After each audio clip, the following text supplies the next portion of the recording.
Stop trying to twist everything around, Jason. I know what I saw. I gripped the edge of our kitchen counter, my knuckles turning white. The granite felt cool against my palms, a sharp contrast to the heat rising in my face. There you go again, making things up in your head. Jason's lips curled into that familiar smirk as he leaned against the doorframe. This is exactly why your last article got rejected. You see conspiracies everywhere, Michaela. The mention of my rejected story felt like a punch to the gut. As a journalist, my credibility was everything, and he knew exactly where to hit to make it hurt the most. My name is Michaela Anderson, and at 34, I'm starting to question everything I thought I knew about my marriage. 5 years ago, I was a rising star at the Houston Chronicle, known for my sharp instincts and attention to detail. Now, I second-guess every observation, every memory, every gut feeling I have. Tonight's argument started because I saw Jason having lunch with Sarah from his office, the same Sarah he swore he never sees outside of work. When I brought it up, he didn't just deny it. He made me feel like I was losing my mind for even suggesting it. I was at client meetings all day, he said, his voice taking on that patronizing tone I've grown to hate. You probably saw someone who looked like me. Remember last month when you thought you saw me at the mall? I did remember, or at least I thought I did. But now, like so many other memories, it felt hazy, uncertain. Was I really seeing things? The more I tried to hold on to the details of what I saw today, the more they seemed to slip away. As I stood there in our kitchen watching Jason's confident smile, something caught my eye. A receipt had fallen from his pocket when he came in.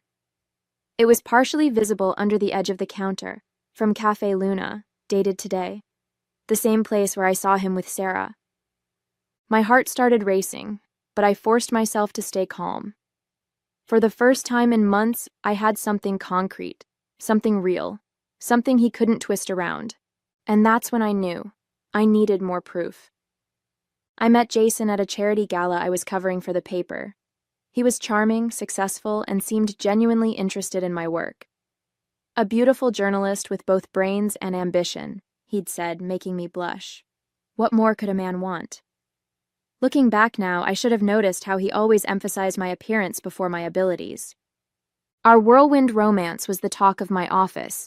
Jason would send elaborate flower arrangements to my desk and surprise me with lunch deliveries. My colleagues swooned over the gestures, but Rachel, my editor, seemed less impressed. Just be careful, she'd warned one day. Men who love to create public spectacles often have private agendas. I dismissed her concern as cynicism from someone who'd been in the industry too long. The changes happened so gradually that I barely noticed them at first. Jason suggested I turn down the promotion to senior investigative reporter because it would mean more hours away from home. You're already so stressed, honey. I'm just looking out for you. When I pushed back, he reminded me how my last big story had nearly given me a nervous breakdown, conveniently forgetting to mention that my anxiety had stemmed from him questioning my sources and methodology at every turn. My relationship with Rachel became strained after I declined the promotion. She tried to talk to me about it, but I defended Jason's concern for my well-being. He just wants what's best for me, I insisted, even as something in my gut twisted at the words. Rachel's disappointment was palpable, and soon our weekly mentoring sessions dwindled to brief hallway exchanges. I did keep one promise to myself, maintaining my small personal savings account. It wasn't much, just a few $1,000s I'd set aside before meeting Jason, but it was mine alone. He didn't know about it, and something always stopped me from mentioning it. The same instinct that made me keep my old journals locked in my desk at work, rather than bringing them home. The receipt from Cafe Luna still burned in my mind. I wanted to confront him with it, to force him to acknowledge the truth, but experience had taught me he would only spin another web of denial and confusion. Instead, I slipped it into my wallet, next to an old business card Rachel had given me months ago. On the back, she'd written, "When you're ready to talk, I'm here." I noticed my hands were shaking slightly as I closed my wallet. The woman I used to be, the confident reporter who could spot a lie at 20 paces, felt like a stranger now. But somewhere inside me, That investigative instinct was awakening again, and it was telling me something was very, very wrong. The next morning, I decided to follow my old reporter's instincts. Instead of heading straight to the office, I stopped by Café Luna. The friendly barista remembered Jason. He was apparently a regular. "Oh yeah, him and Sarah from the firm are always here," she said casually. "They have the corner table by the window." My stomach lurched. Not only had Jason been lying about the lunches, but he was enough of a regular to have a usual table. I ordered a coffee to steady my nerves, and that's when I overheard two women talking at the counter. "Did you see Sarah's Instagram post? The one with her work husband? The cute financial advisor? They look so cozy in all their lunch photos." I nearly dropped my cup. With trembling fingers, I pulled out my phone and searched for Sarah's profile. It was private, but her profile picture made my blood run cold. It was her and Jason, heads together, laughing at what was clearly their usual table. When I got to the office, I had 3 missed calls from Jason and a text. "Hope you're not still upset about yesterday. You know how you get when you're stressed. Love you." I stared at the message until the words blurred.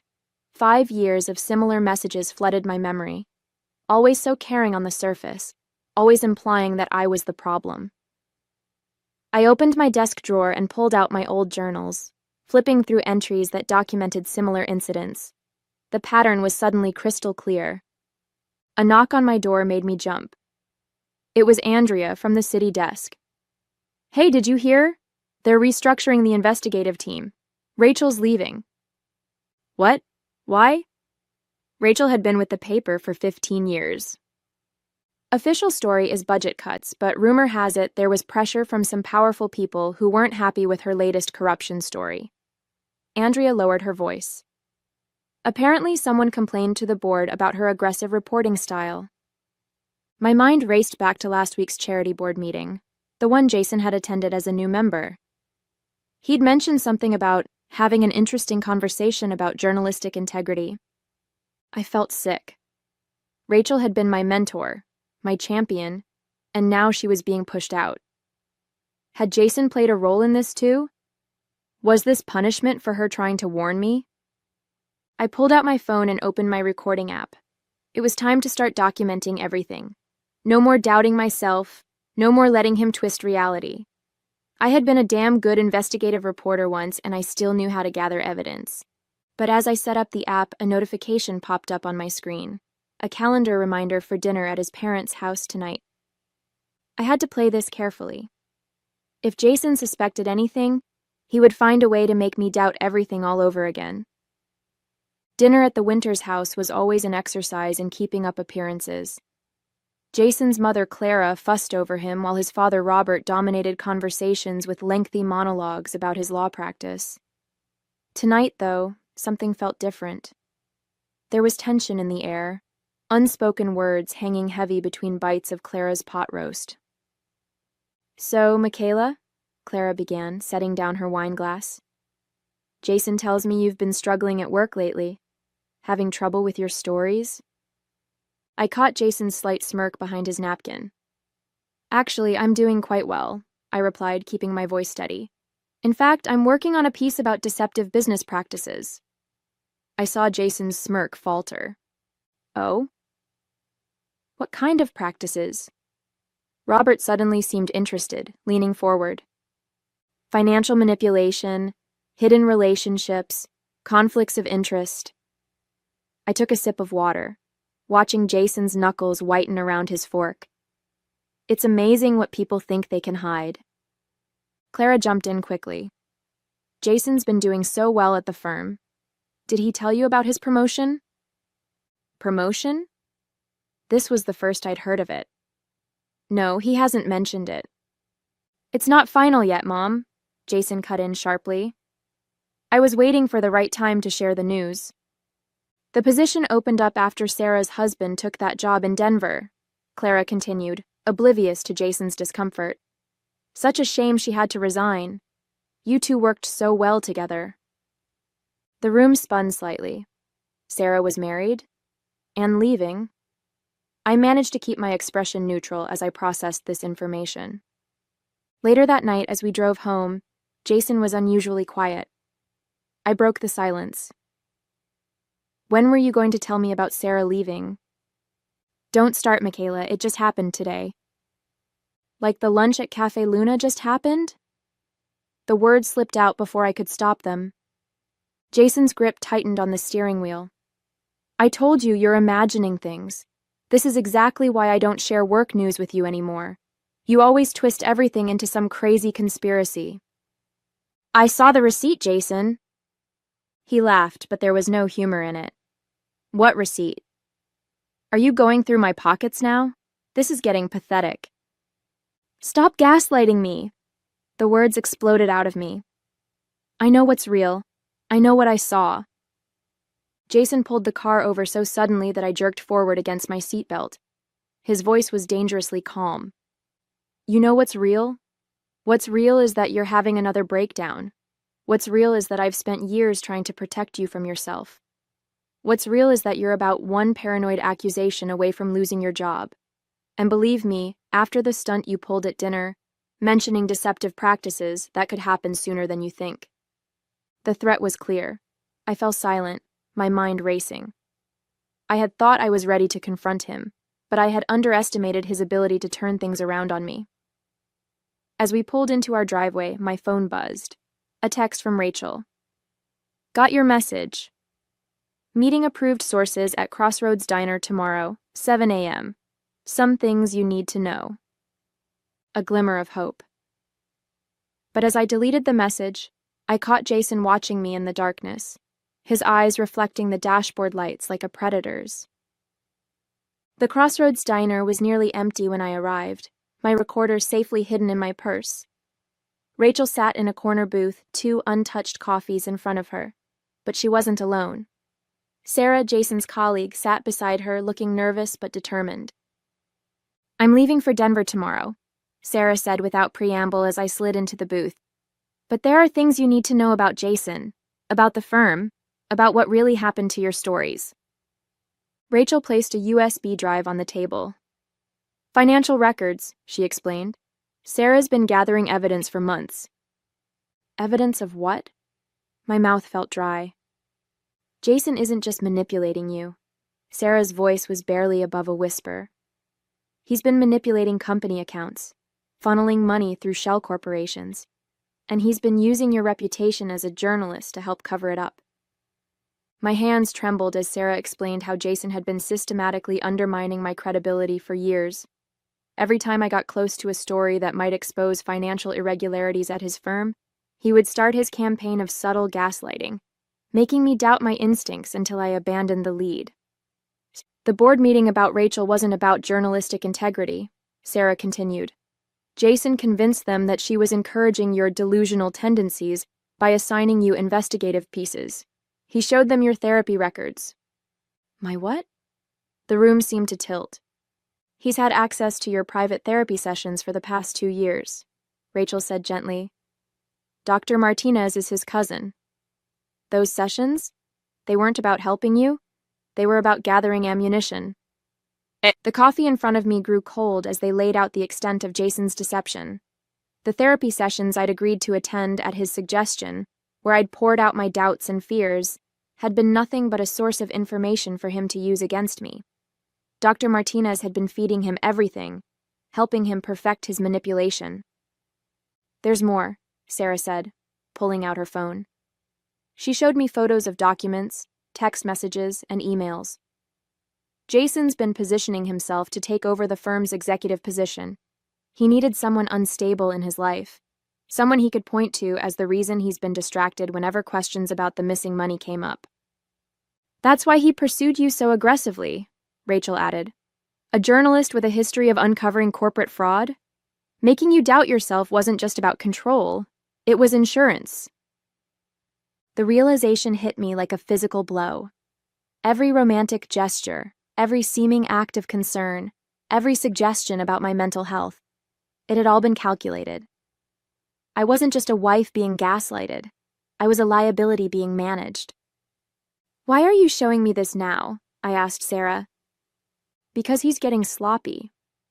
The amount of money involved is bigger than ever, and he's starting to make mistakes. When I confronted him, he threatened to destroy my career. Said no one would believe me over him, just like no one would believe you. I reached for my purse, fingers brushing against my recorder. 2 weeks of secret recordings suddenly felt insignificant compared to what I now knew, but combined with Sarah's evidence... I need copies of everything, I said, my journalist's instincts finally drowning out the voice of doubt Jason had planted in my head. And then we need to talk about how we're going to take him down. That evening, I carefully copied Sarah's evidence onto my own secured drive while Jason was at the gym. My hands shook as I examined the financial records, text messages, and emails that proved his deception. I had just finished when I heard his car pull into the driveway. "You seem distracted," Jason said over dinner, studying my face. "Everything okay at work?" "Just tired," I replied, forcing a smile. "Actually, I've been thinking about what you said, about my mental health. Maybe we should invite your parents over this weekend? I'd like to talk to everyone about getting help." The hint of a satisfied smirk played at his lips. "That's very mature of you, honey. I'll call them tonight."